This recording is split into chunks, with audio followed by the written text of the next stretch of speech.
Question number 38 से हमें करना है, देखते हैं।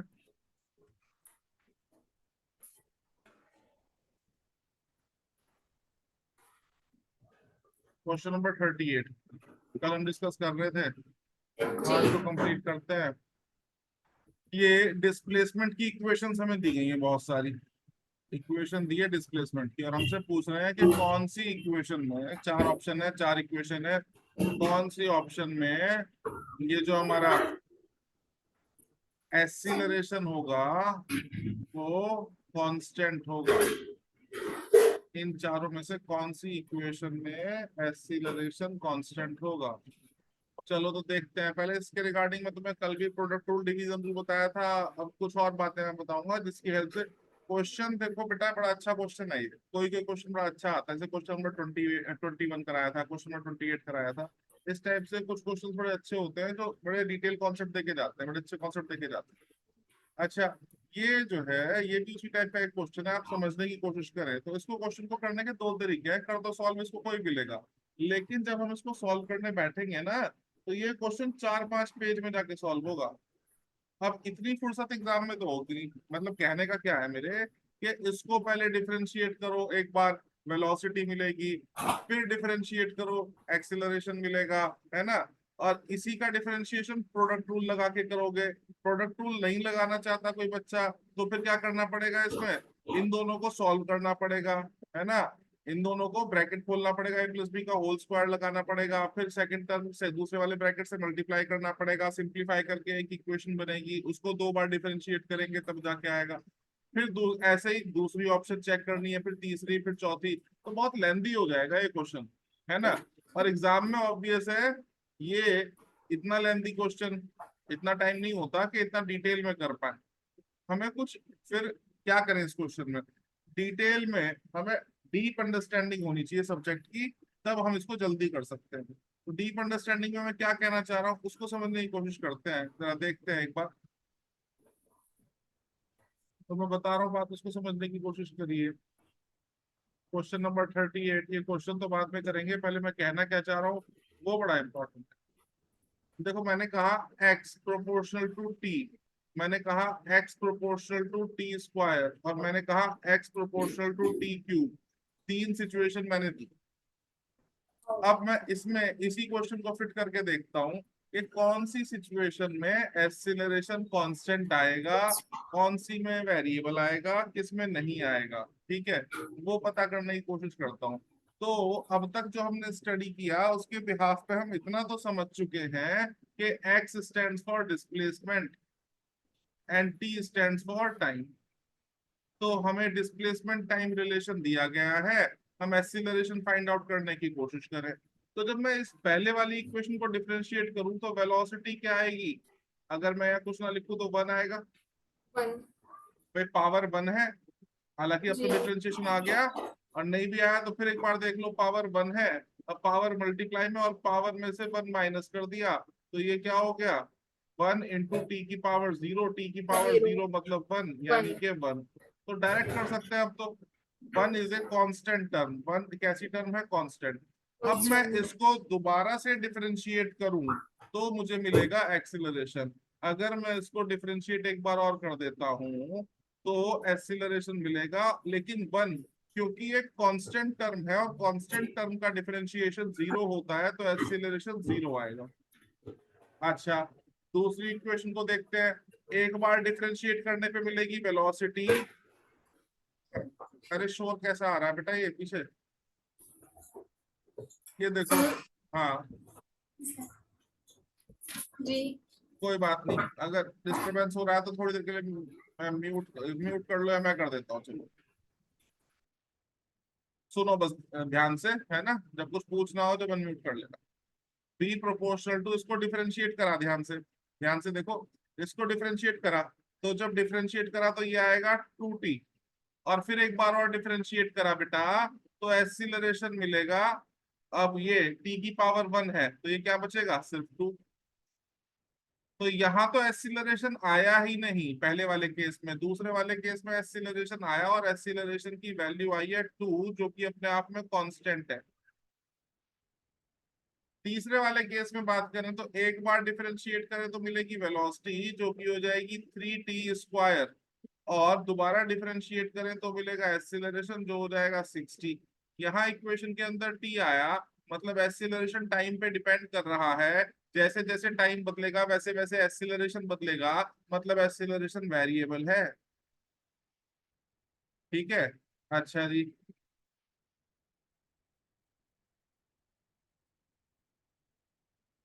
अनम्यूट करो, बताओ इतनी बात समझ में आई नहीं आई?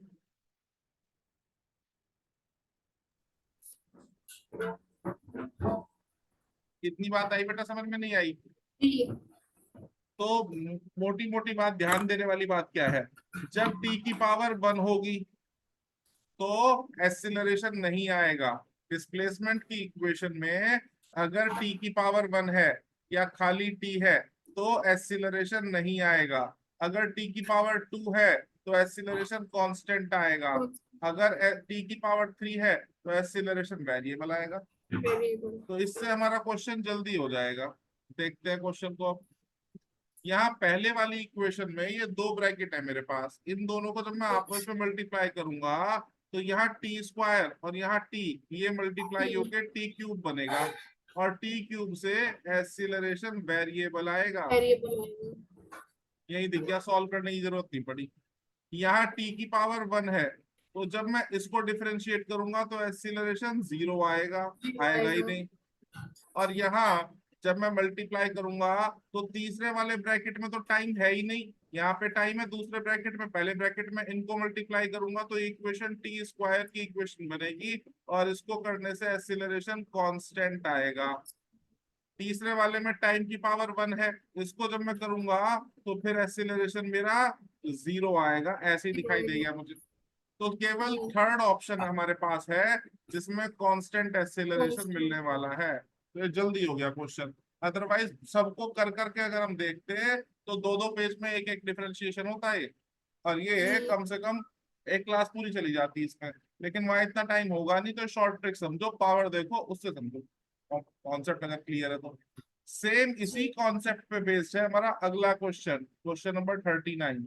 इसमें भी हमसे ऐसे ही कुछ कहा है कि कांस्टेंट एक्सीलरेशन कौन सी इक्वेशन में मिलेगा। डिस्प्लेसमेंट की इक्वेशन दी हुई है और कांस्टेंट एक्सीलरेशन चार केस दिए हैं, किसमें कांस्टेंट एक्सीलरेशन मिलेगा ये हमें बताना है। तो ठंडे दिमाग से सोचो, ट्राई करो, फिर देखो। अच्छा, इसमें आप फंस सकते हो थोड़ा सा, कहाँ कि टी की पावर -2 है ना। टी की पावर -2 है तो आपको लग सकता है जी -2 का क्या करें। यहाँ टी की पावर -2 है, यहाँ टी की पावर 3 है, यहाँ टी की पावर 2 है, तो कैसे देखें। अब माइनस वाले में पंगा, माइनस वाला डिफरेंशिएशन भी ऐसे ही होता है जैसे प्लस वाला होता है, लेकिन रिजल्ट डिफरेंट मिलते हैं। जरा देखते हैं, उसको भी समझ में आएगी बात, मैं एक बार सिखा देता हूँ आपको।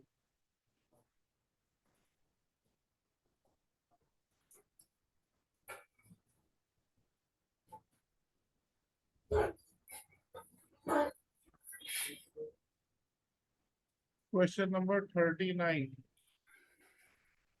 क्वेश्चन नंबर 39 देखिए, इसको बाद में करेंगे, क्वेश्चन को कॉन्सेप्ट समझते हैं पहले। मैं अगर आपसे कहता हूँ x की प्रोपोर्शनल टू t, डिफरेंशिएट करने पे कैसे होगा, dx/dt, तो पावर 1 है, 1 × t की पावर 1 - 1, यानी कि 1 × t की पावर 0, यानी कि ये भी हो गया 1, तो 1 × 1 यानी कि 1। ठीक है।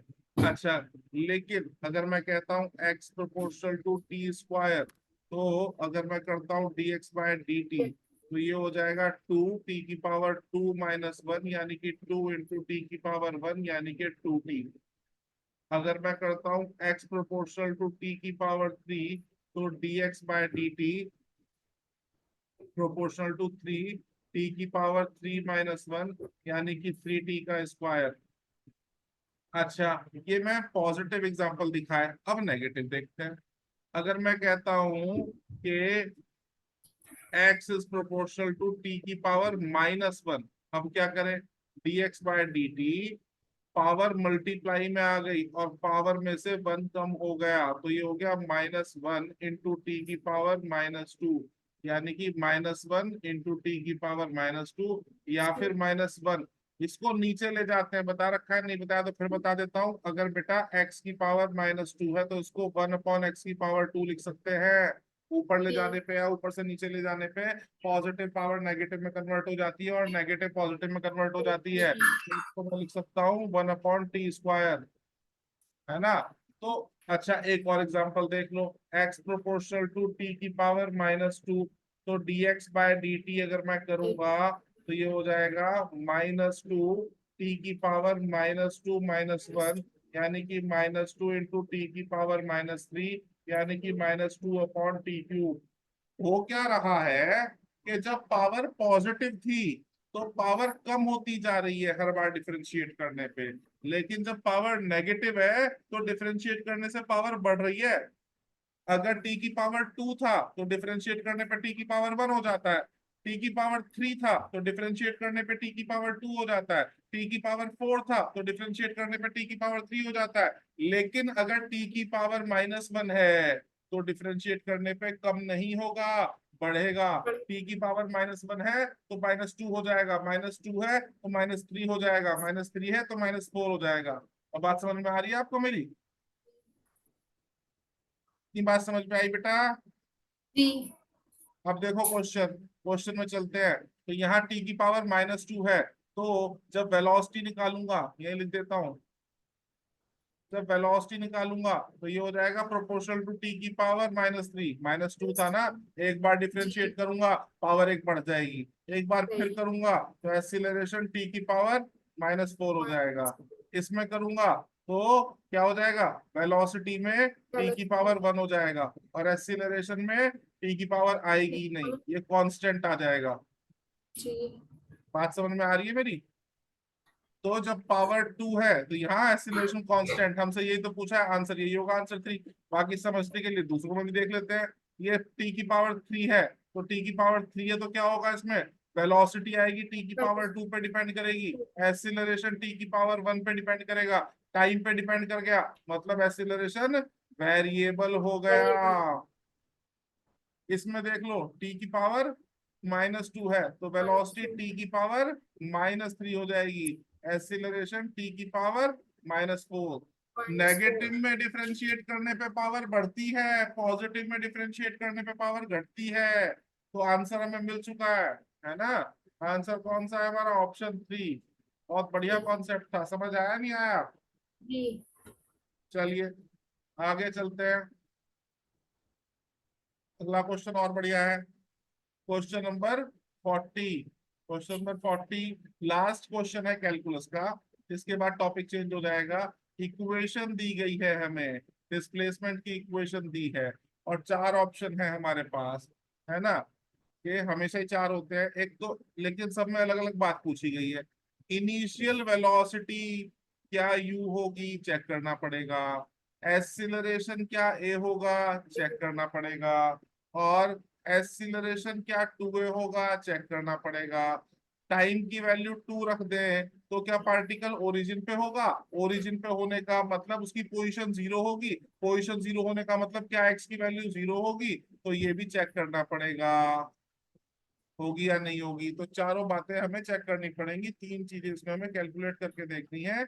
एक तो कि भैया ये इनिशियल वेलोसिटी कितनी होगी, एक्सीलरेशन कितना होगा, और t = 2 पे पोजीशन क्या होगी। तो पहले इक्वेशन नोट करते हैं फिर इसको सॉल्व करते हैं।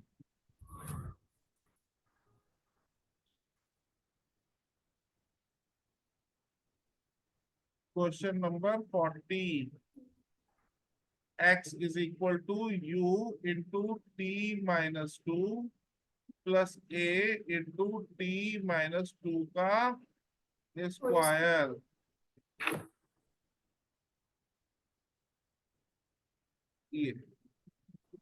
ये भाई equation u × t - 2 a × t - 2 का स्क्वायर, चलो करते हैं।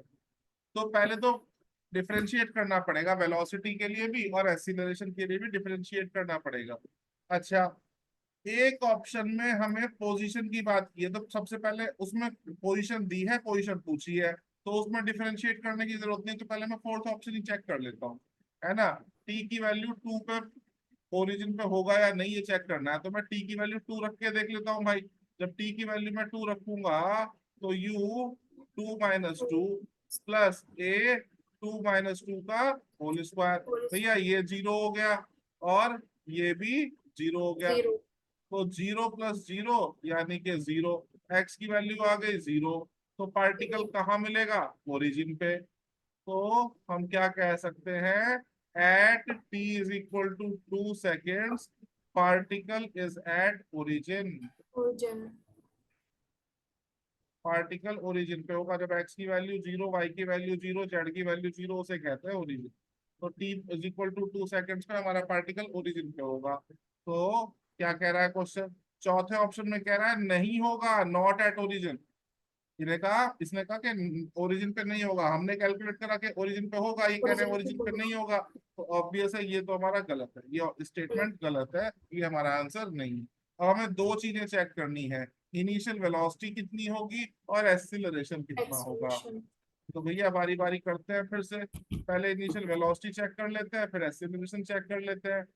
t-2 प्लस a t-2 का स्क्वायर। अच्छा, वेलोसिटी के लिए करना पड़ेगा डिफरेंशिएट, तो कर लेते हैं भैया डिफरेंशिएट। तो एक बार डिफरेंशिएट करें तो वेलोसिटी मिल जाएगी, यू तो कांस्टेंट है एज सच रहने दो। t-2 को डिफरेंशिएट करेंगे तो क्या होगा? t-2 का डिफरेंशिएशन, इसको पावर 1 मान लो, इसकी है ही पावर 1। तो पावर मल्टीप्लाई में और पावर में से 1 माइनस कर minus दिया। ब्रैकेट वाली टर्म को दोबारा डिफरेंशिएट करते हैं, मैंने सिखाया था inner layer second time differentiation. तो क्योंकि ये जी वेरिएबल है तो t का डिफरेंशिएशन आएगा 1 और 2 का आएगा 0। फिर 0 ये जो सेकंड टर्म है इसको करते हैं डिफरेंशिएट।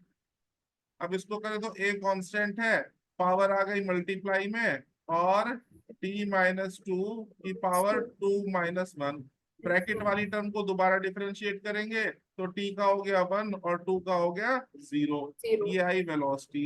1 इंटू यू हो गया, ये बेटा t-2 की पावर 0 हो गई। किसी की पावर 0 हो जाना मतलब उसकी वैल्यू 1 हो जाना, ठीक है। और इंटू 1, 1 - 0 मतलब 1 ही हो गया।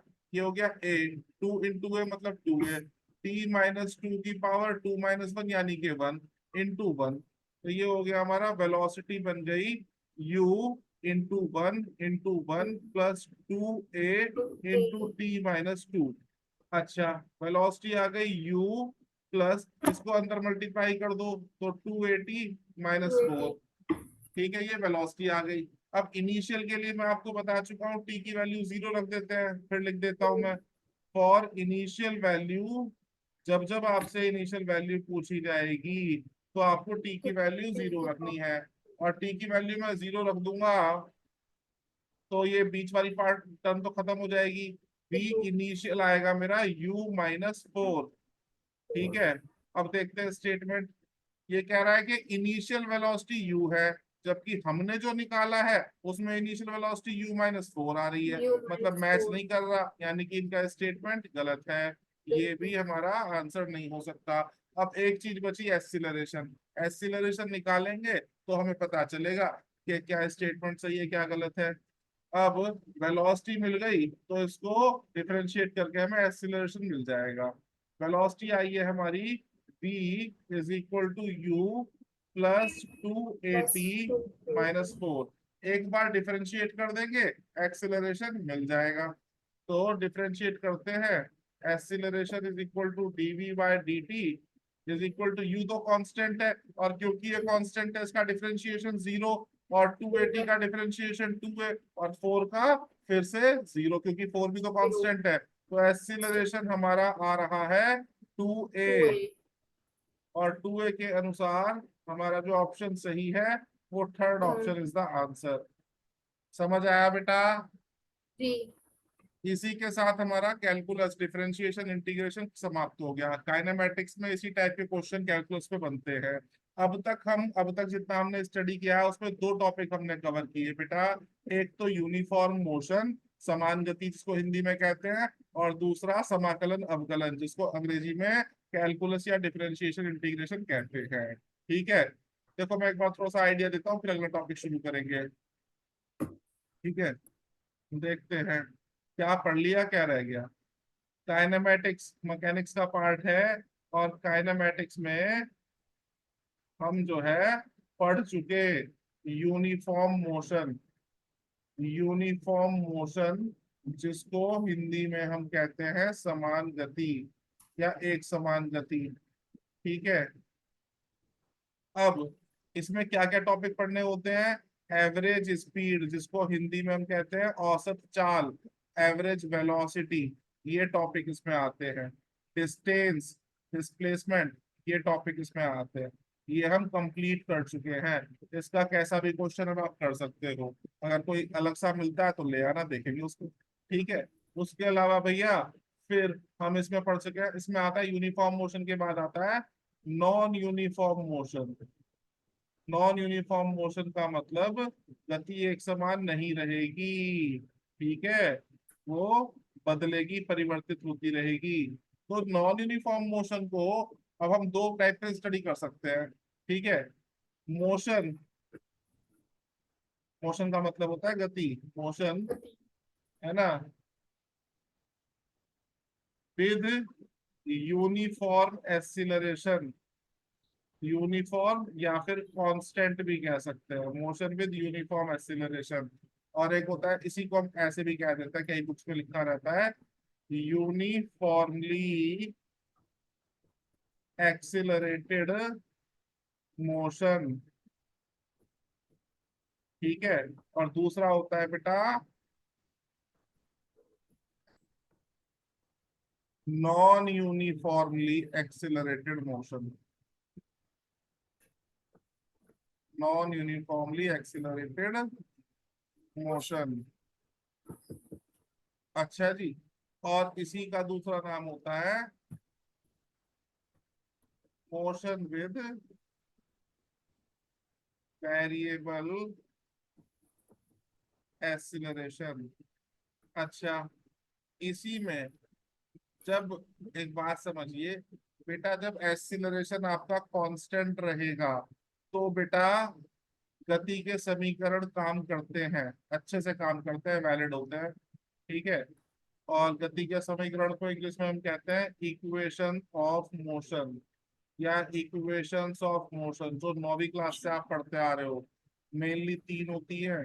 v is equal to U plus A T, S is equal to U T plus half A T square, और तीसरी v square is equal to U square plus two A S. और इन्हीं को इस्तेमाल करके कभी कभी एक चौथी बना दी जाती है, u plus half A two T minus one. ये। अच्छा जी। तो याद रखिएगा गति के समीकरण कौन से सवाल में आप लगा सकते हो, कौन से में नहीं लगा सकते। आंखें बंद करके सवाल सॉल्व करना शुरू नहीं करते हैं, पहले हम चेक करते हैं कि इसमें कौन सा फॉर्मूला काम करेगा, कौन सा नहीं करेगा, कौन सी इक्वेशन काम करेगी, कौन सी नहीं करेगी। तो इक्वेशन ऑफ मोशन बेटा तभी तक काम करेंगी जब तक एक्सीलरेशन कांस्टेंट रहेगा, त्वरण का मान नियत रहेगा। अगर एक्सीलरेशन कांस्टेंट नहीं है तो फिर हमें लगाना पड़ेगा डिफरेंशिएशन और इंटीग्रेशन, जो हमने अभी अभी पढ़ के समाप्त किया। बात समझ में आ रही है मेरी? तो ये जो जी। पार्ट है ये हम पढ़ चुके हैं भाई, है ना। चलो, ये थोड़ा छोटा कर दिया मैंने ताकि आराम से चीजें समझ सको आप।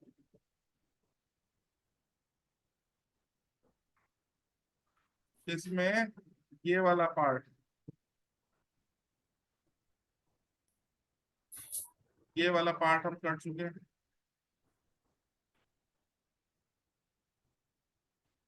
पता भी तो होना चाहिए क्या पढ़ लिया क्या नहीं पढ़ा। और ये वाला पार्ट हम 3 डब्बे बना दिए मैंने लाल पेन से। ये जी। वाला पार्ट हम पढ़ चुके हैं। और ये वाला पार्ट जो है ये अब हम पढ़ेंगे। ठीक है। तो अब क्या पढ़ने वाले हैं वो भी समझ में आ गया। अब हम पढ़ेंगे वो सारे क्वेश्चंस, वो सारी सिचुएशंस जिसमें एक्सीलरेशन कांस्टेंट रहेगा। और अगर कांस्टेंट। एक्सीलरेशन कांस्टेंट है तभी हम गति के समीकरण यूज कर सकते हैं। गति के समीकरण जिसको हम कहते हैं इक्वेशंस ऑफ मोशन। बेसिकली अब हम क्या पढ़ने वाले हैं, या तो हम बोले यूनिफॉर्मली एक्सीलरेटेड मोशन पढ़ रहे हैं, या हम कह सकते हैं कि हम इक्वेशंस ऑफ मोशन पढ़ रहे हैं। मोशन तो हाँ, तो थोड़ा सा इसके बारे में देख लेते हैं, फिर क्वेश्चन शुरू करते हैं इसके। ठीक है, तो अब हमारा जो नया टॉपिक 2-4 दिन चलेगा वो क्या है? Uniformly accelerated motion.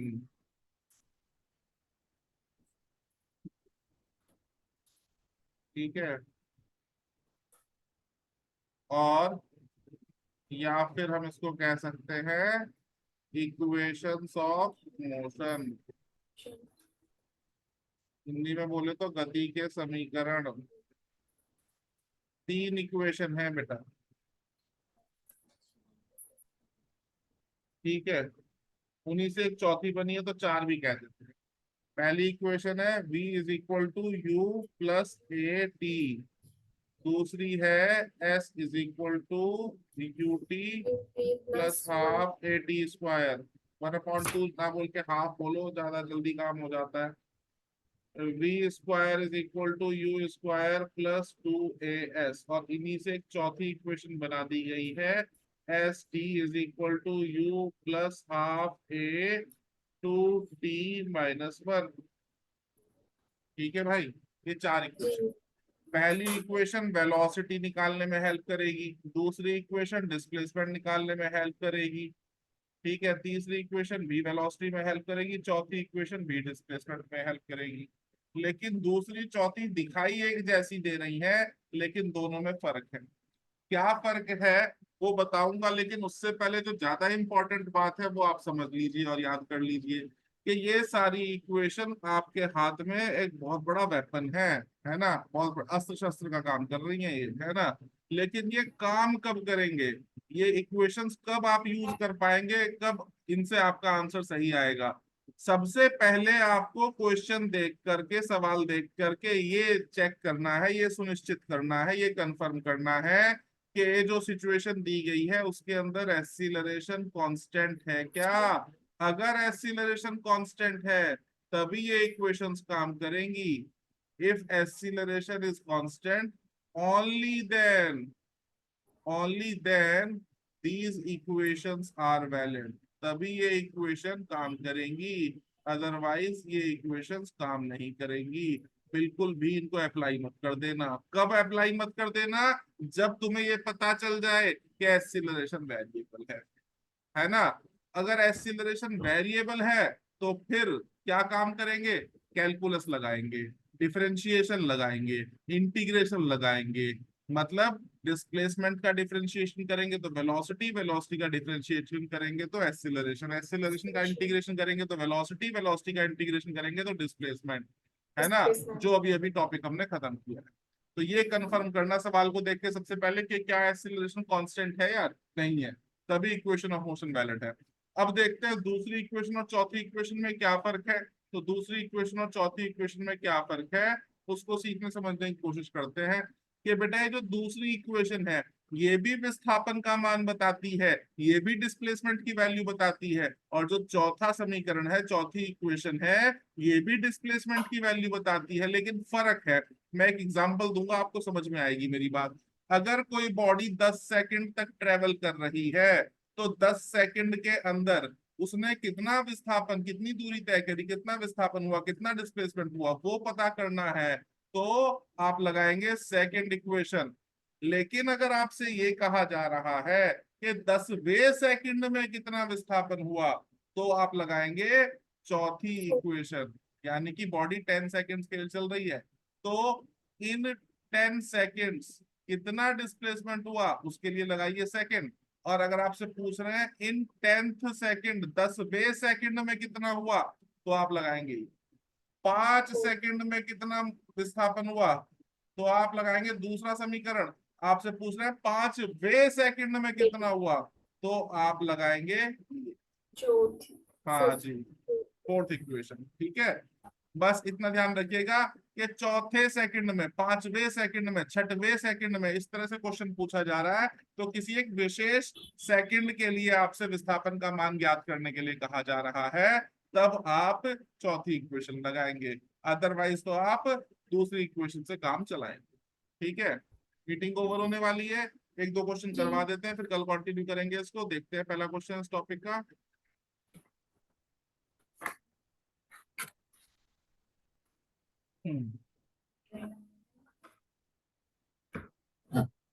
Velocity of A particle moving with constant acceleration. कोई पार्टिकल, देखो उन्होंने हमारी हेल्प कर दी, क्वेश्चन में उन्होंने हमारी हेल्प कर दी, खुद ही कह दिया कि कांस्टेंट जी। एक्सीलरेशन।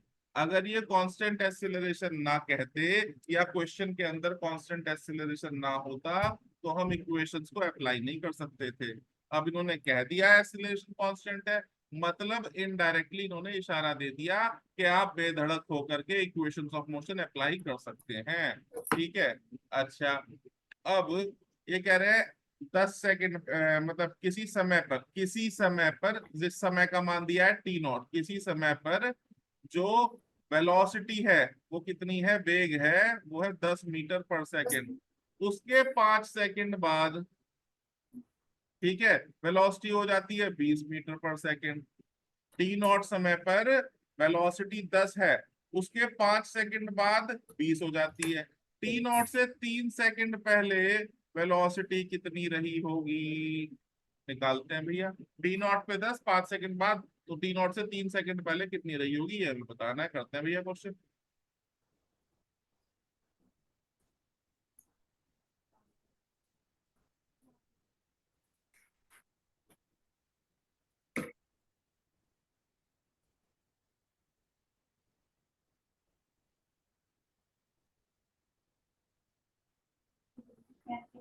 क्वेश्चन नंबर 41 है, 41।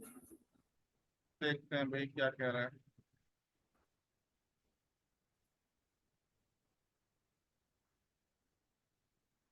यहाँ बॉडी मूव कर रही है, ए पॉइंट है, ये बी पॉइंट है, ये सी पॉइंट है। बी पॉइंट पर समय है T0। अच्छा जी, और वेलोसिटी है 10 मीटर पर सेकेंड। अच्छा, अब 5 सेकंड के बाद समय कितना हो गया, T0 + 5, और वेलोसिटी हो गई 20 मीटर पर सेकेंड।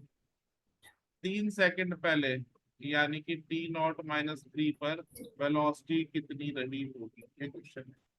तो बी से सी जाने में समय कितना लग रहा है भैया, 5 सेकंड का समय लग रहा है,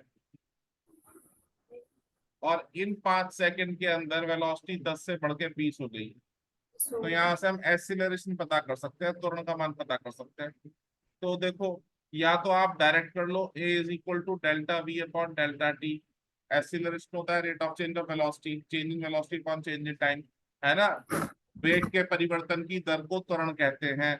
तो वेग का परिवर्तन कितना हुआ, 10 से 20 हो गया, मतलब 10 का चेंज आया, और समय लगा 5 सेकंड। सॉरी, 10 से 20 हो गया तो 10 हो गया, मैंने गलती से 20 लिख दिया भाई, कोई बात नहीं, ठीक कर देते हैं इसको। 10 से 20 हो गया तो चेंज आया 10 का, तो एक्सीलरेशन आ गया 2 मीटर पर सेकेंड स्क्वायर।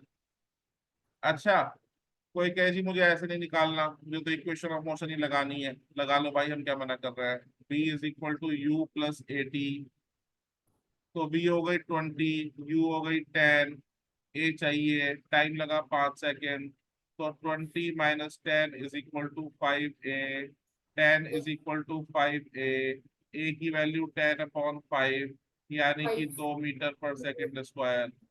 अब यहाँ से बात कर रहे हैं, ये हमने स्टडी किया बी से सी के लिए, ये जो हमने कार्यक्रम किया ये बी से सी तक के लिए था। अब ए से बी की बात हम कर रहे हैं, तो ए से बी में भैया B = U + 80 फिर से लगा दे, तो बी तो हमारी हो गई 10। बी 10। मतलब अंतिम में प्रारंभिक चाहिए, इनिशियल चाहिए जो है यू। एक्सीलरेशन का मान अभी निकाला 2। अब यहाँ से ए से बी तक जाने में समय लग रहा है 3 सेकेंड। 8 सेकंड। ऊपर दिया है T - 3 है यहाँ, या T0 है, तो 3 सेकेंड का समय लग रहा है, ये रख दिया हमने। तो भाई 10 = U + 6, और U की वैल्यू आ गई 10 - 6, यानी कि 4 मीटर पर सेकेंड। यही हमारा आंसर होना चाहिए। चेक करते हैं, 4 मीटर पर सेकेंड, ये रहा ऑप्शन 4। सॉरी, ऑप्शन 4 नहीं, ऑप्शन ऑप्शन 2। सेकंड। ऑप्शन 2 गलती से मैंने लगा दिया। हाँ, जल्दीबाजी में हो जाती है गलती। ठीक है, ये आ गया। ये समझ आया बेटा? ठीक। हाँ, तो ये टॉपिक अब समझ में आ गया, तो इसके फर्दर क्वेश्चन